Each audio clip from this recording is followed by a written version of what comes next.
이사야서 4장 1절부터 6절까지의 말씀을 제가 읽고 말씀 나누도록 하겠습니다. 그날에 7 여자가 한 남자를 붙잡고 말하기를 우리가 우리 떡을 먹으며 우리 옷을 입으리니 다만 당신의 이름으로 우리를 부르게 하여 우리가 수치를 면하게 하라 하리라. 그날에 여호와의 싹이 아름답고 영화로울 것이요 그 땅에 솟아는 이스라엘의 피난한 자를 위하여 영화롭고 아름다울 것이며 시온에 남아있는 자 예루살렘에 머물러 있는 자 곧 예루살렘 안에 생존한 자 중 기록된 모든 사람은 거룩하다 칭함을 얻으리니 이는 주께서 심판하는 영과 소멸하는 영으로 시온의 딸들의 더러움을 씻기시며 예루살렘의 피를 그 중에서 청결하게 하실 때가 됩니다.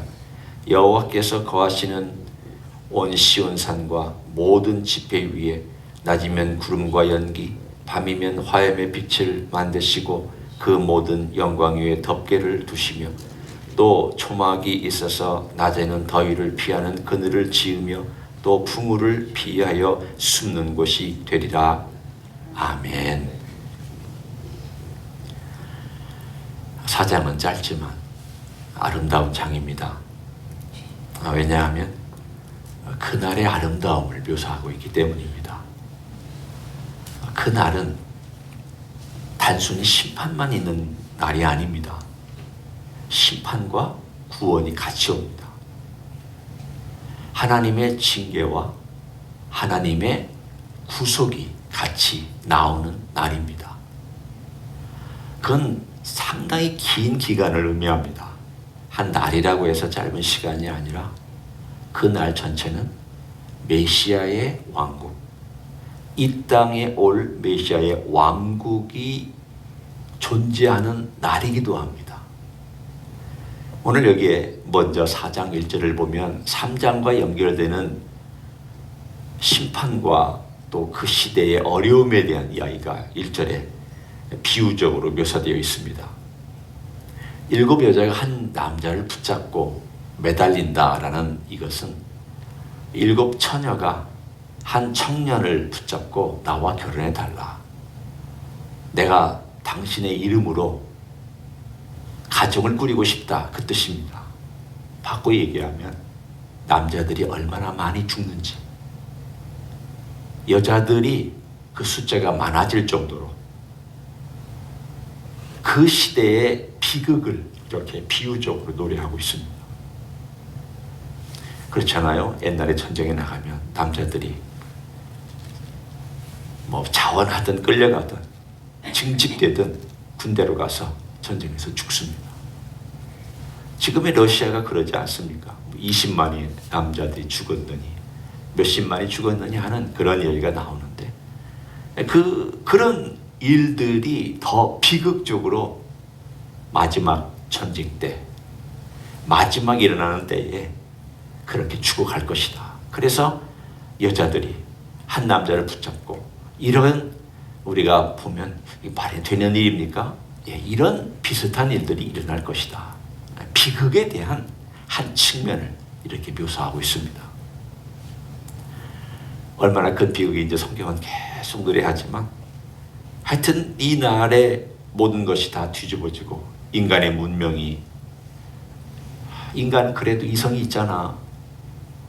인간은 그래도 판단이 있잖아. 인간은 대화로 모든 것을 풀어갈 수 있는 이성적인 존재잖아 라고 이제까지 믿어왔던 모든 것이 다 뒤집어진다는 뜻입니다. 지금 세계 한쪽 구석에서 일어나고 있는 우크라이나 전쟁을 보면 대화로 될 것 같은데 안 하잖아요. 서로 양보하면 될 것 같은데 안 하잖아요. 젊은이들이 죽어가도 신경도 안 쓰고 계속 전쟁하잖아요. 이걸 보면 인간의 역사는 옛날이나 지금이나 바뀐 게 없구나. 결국 인간은 이 이성을 가지고 있다고 얘기를 하지만 그 이성이 말을 듣지 아니하는 그런 때가 결정적으로 다가오는데 그 마지막 전쟁 때 그런 일들이 일어날 것이다 라고 성경은 명확하게 말씀하고 있습니다. 하지만 왜 전쟁이냐? 왜 하필이면 전쟁이냐? 아니, 하나님 그냥 전쟁 안 하고도 하나님께서 심판하실 수도 있지 않습니까? 소돔과 고모라처럼 그냥 하늘에서 불이 떨어져서 하나님 심판하시고 그러셔도 되지 않습니까? 왜 그렇게 하십니까? 성경이 명확한 답은 없습니다. 성경이 왜 인간들이 전쟁을 벌여서 그 전쟁으로 말미암아 그것이 나타나는지에 대해서 명확하게 이것이다 라고 성경은 이런 이유 원인 때문에 너희들이 그렇게 된 것이다 라고 우리는 명확하게 얘기는 못합니다. 짐작할 수 있는 건 있습니다. 인간의 죄악, 그 본성에 대한 표출, 인간이 얼마나 악한가에 대한 것이 전쟁으로 드러날 것입니다. 결국은 전쟁은 악한 거니까 그것을 다 하나님께서 드러내시는 겁니다. 너희들의 문명과 너희들이 가지고 있는 성신과 너희들의 철학과 너희들의 교육과 너희들이 가지고 있는 이 세계에 있는 모든 것들이 너희들이 이성이라고 얘기하는 것들이 얼마나 악한지에 대한 것을 하나님은 드러내실 것입니다. 또 하나는 그 악한 가운데 하나님은 하나님의 목적을 이루십니다.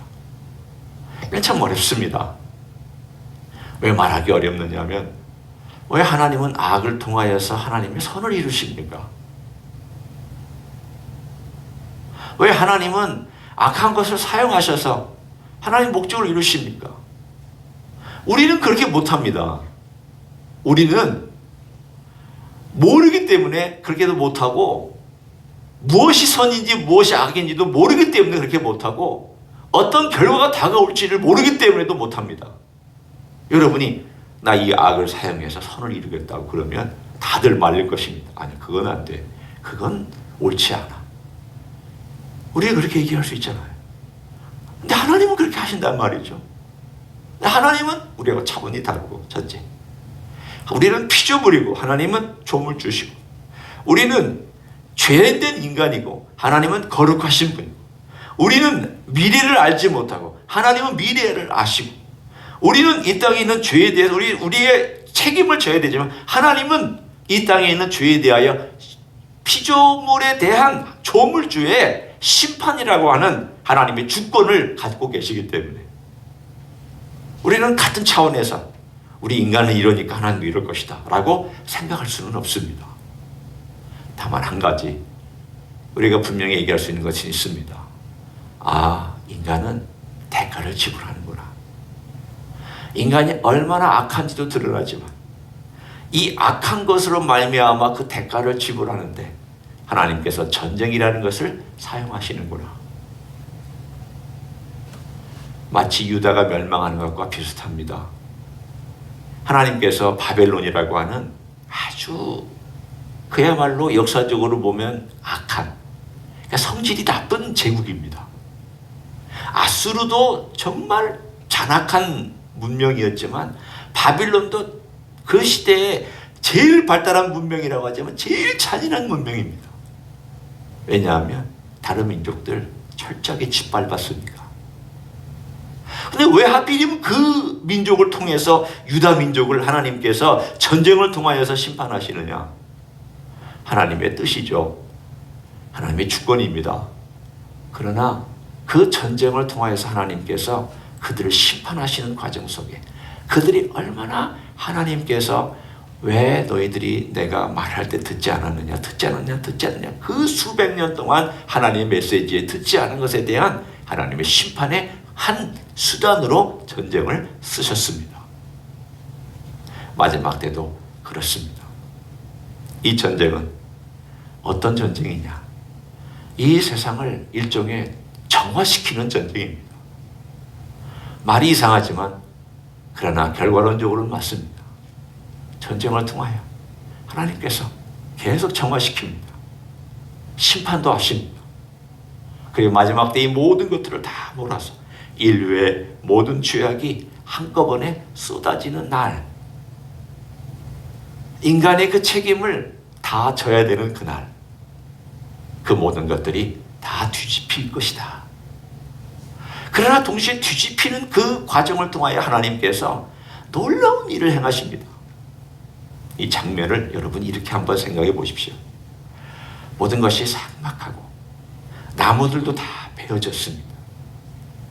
모든 것이 밑둥이밖에는 남지 않았습니다. 다 없어진 것처럼 환상을 보고 있는 어떠한 사람이 그것을 보고 있다면, 와, 인간이 저렇게 끝나?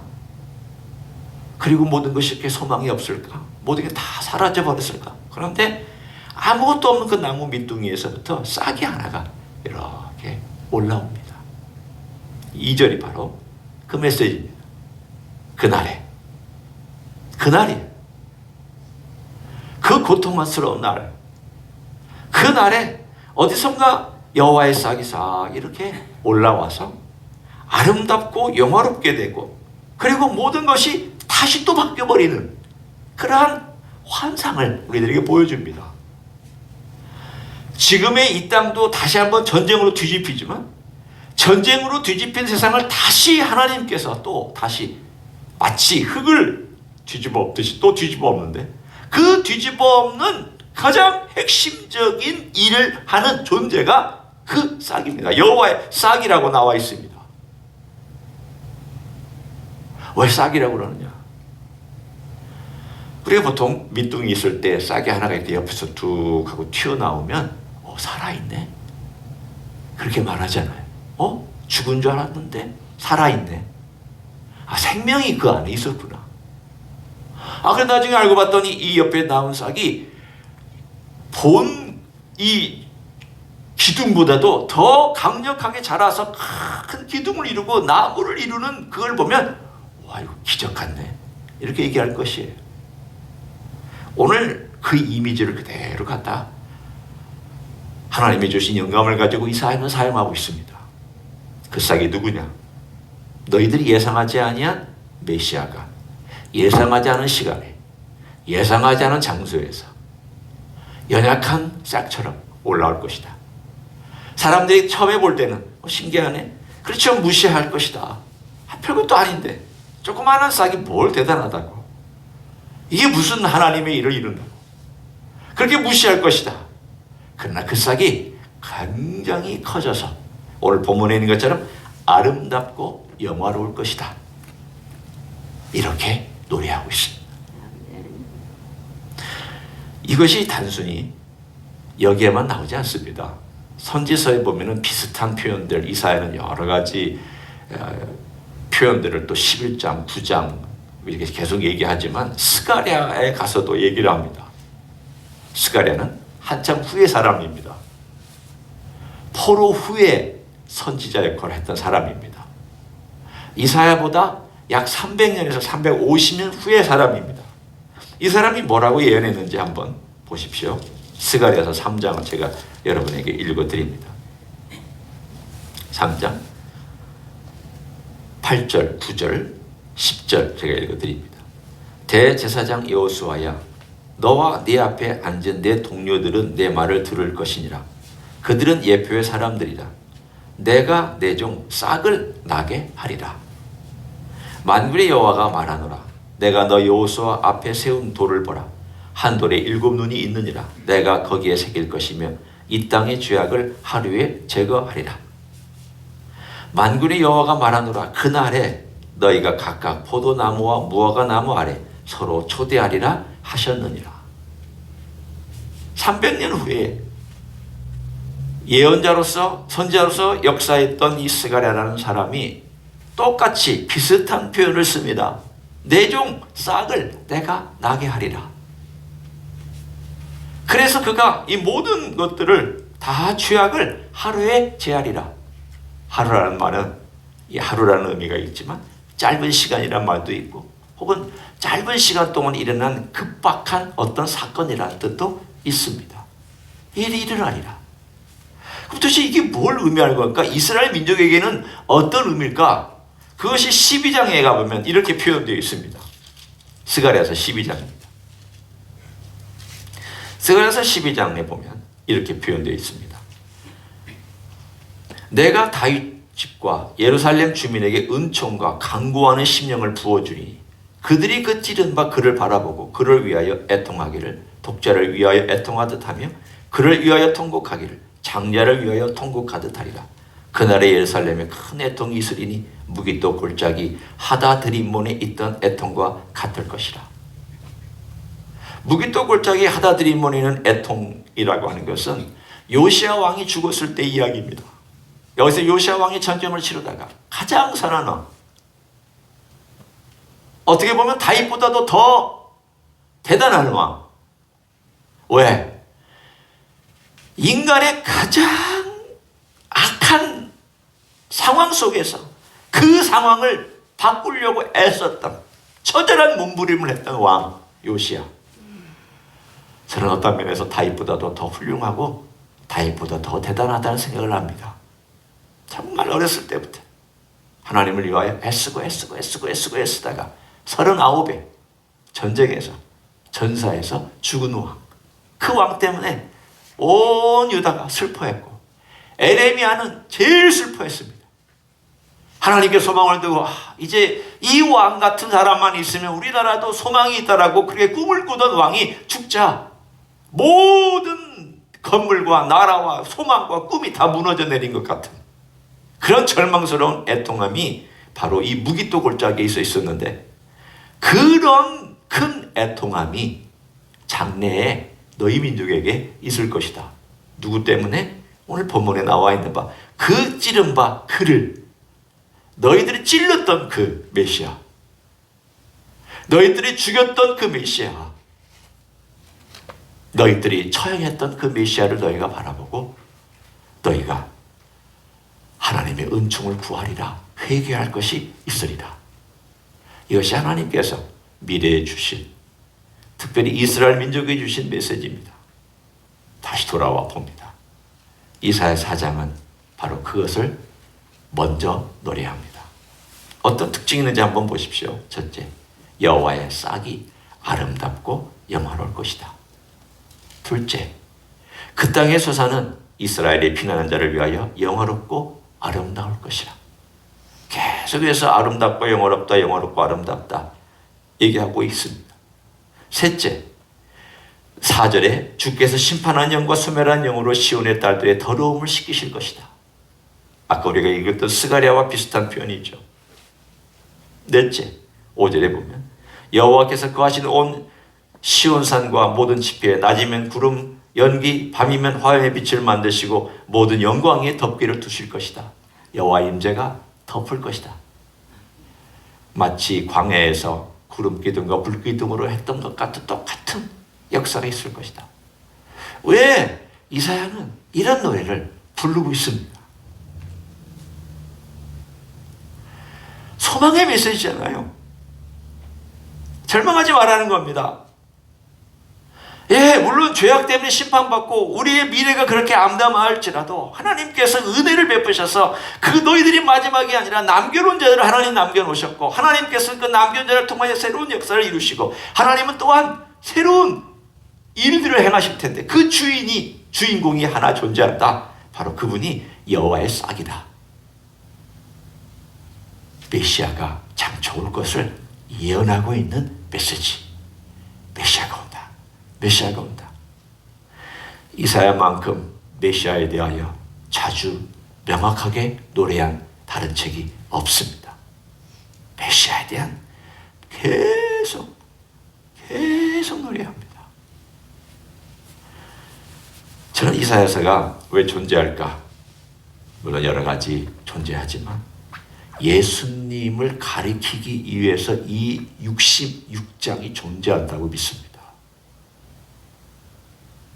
왜 이 수많은 메시지를 전했습니까? 왜 그렇게 많은 메시지를 그가 전하게 되었습니까? 라고 얘기한다면 단 하나의 목적, 예수님을 얘기하고 노래하고, 죄악 가운데 너희들이 이렇게 있다 할지라도 그분이 오셔야 된다. 너희들 해결을 못한다. 너희들은 결국 이렇게 안 되지만 그분이 오셔야 해결한다. 그분이 오셔야 된다. 자, 우리에게 적용합니다. 우리는 어떻습니까? 이제 예수님 오셨잖아요. 이사야가 그렇게 노래하고, 그렇게 보기를 원했던, 그렇게 간절히 간구하고, 그렇게 소망을 가지고 그 싹을 노래했던 그 메시아가 오셨잖아요. 오셔서 우리에게 아름답고 영화로운 나라를 약속해 주셨잖아요. 우리는 이스라엘 민족도 아니었고 우리 유다 민족도 아니었지만 하나님께서 우리를 하나님 백성 되게 만들어서 그 아름답고 영화로운 나라에 들어갈 수 있도록 만들어 주셨기 때문에 우리는 오늘도 그런 특별한 은혜 가운데 넣어주신 예수 그리스도 그분 앞에서 주님 감사합니다. 고맙습니다. 비록 세상이 흔들리고 있지만 언젠가 이 흔들리는 과정을 통하여 주님께서 세상을 아름답게 만드시고 영화롭게 만드실 것을 바라봅니다. 그날을 바라보며 오늘도 기다립니다. 잘 기다리기 원합니다. 그냥 기다리지 않고 정말 우리 주님 바라보면서 우리 마음의 전심으로 그날이 빨리 왔으면 좋겠다. 그날이 내 마음속에도 맛보면서 그날이 와서 그 멋진 날 주님의 그 아름다운 영광스러운 빛 가운데 머물며 그 가운데 머물기를 원한다라고 하는 소망을 가지고 오늘도 기도하는 여러분 되시기를 예수님의 이름으로 간절히 축원합니다. 아멘. 기도하겠습니다. 고맙습니다. 우리에게 소망의 날을 주셔서 감사합니다. 이 땅이 흔들리고 이 땅에 전쟁이 있고 이 땅에 많은 것이 무너져 내리며 불확실한 것이 더 불확실하게 되어가는 세상에 살고 있습니다. 그러나 주님, 이 모든 것이 필요한 과정이라고 말씀해 주셨습니다. 이 과정을 통과해야만 하나님의 나라에 들어간다고 말씀해 주셨습니다. 그러나 우리는 주님 때문에 흔들리지 않고 우리는 주님 때문에 두려워하지 않습니다. 한편으로 염려하다가도 한편으로는 두려워하다가도 주님이 나와 함께 하시고 주의 손이 나를 덮고 있다는 것 때문에 우리는 다시금 안심합니다. 감사합니다. 오늘도 주님 안에서 안심하게 도와주시고 확신을 갖게 도와주시고 주님의 나라에 들어가서 누릴 그 영광을 눈으로 그리며 마음으로 그리며 오늘도 승리하는 순례자의 삶을 살아갈 수 있도록 축복하여 주시옵소서. 이제는 우리 구주 예수 그리스도의 은혜와 하나님 아버지의 극진하신 사랑과 성령 하나님 교통하심의 역사가 오늘도 비록 나그네 같은 인생이지만 그러나 분명한 아름다운 장소를 우리에게 허락해 주셨고 그 장소에 들어갈 과정을 지금 걸어가게 하심을 믿고 감사합니다. 오늘도 주님과 함께 동행하는 귀한 삶 살기를 소원하는 이 자리에 참여한 모든 종들 위해와 주임지 히스교회 위해와 이민교회들과 한국교회들과 선교사님들 위해 이제로부터 영원히 함께 하실지어다. 아멘.